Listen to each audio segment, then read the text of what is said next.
কিভাবে একটা মানুষকে মানে কিভাবে মারে। তো যাই হোক, এই ভিডিওটা আমি আপনি যেটা বলছেন যে এইখানে এই মামলাটা ধামাচাপা পড়লো কিনা গোপালগঞ্জের এই বিষয়টা নিয়ে বা এখন রাজনীতি না, এটা ধামাচাপা পড়া ঠিক হবে না। তবে তারা ধামাচাপা দিতে চায়, কে ধামাচাপা দেবে? এটা যদি সরকার যদি এটা কোন দলের হইতো তাহলে আমি মনে করতাম যে সরকার হয়তো ধামাচাপা দেবে। তবে আমি মনে করি যে সরকার ধামাচাপা দেওয়ার কোনো সুযোগ নাই। তবে আপনারা যারা একটি এই যে সমাজের কথা বলেন, মানুষের কথা বলেন, সামাজিক যোগাযোগ মাধ্যমে যারা সরব আছেন, সবাই যদি আবার একটু সজাগ থাকে তাহলে আমি মনে করি না যে এটা ধামাচাপা পড়বে এবং ধামাচাপা দেওয়াটা ঠিক হবে না।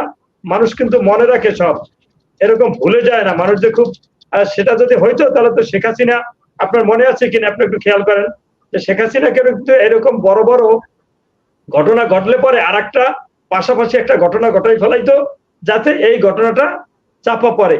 আসলে কি চাপা পড়েছে?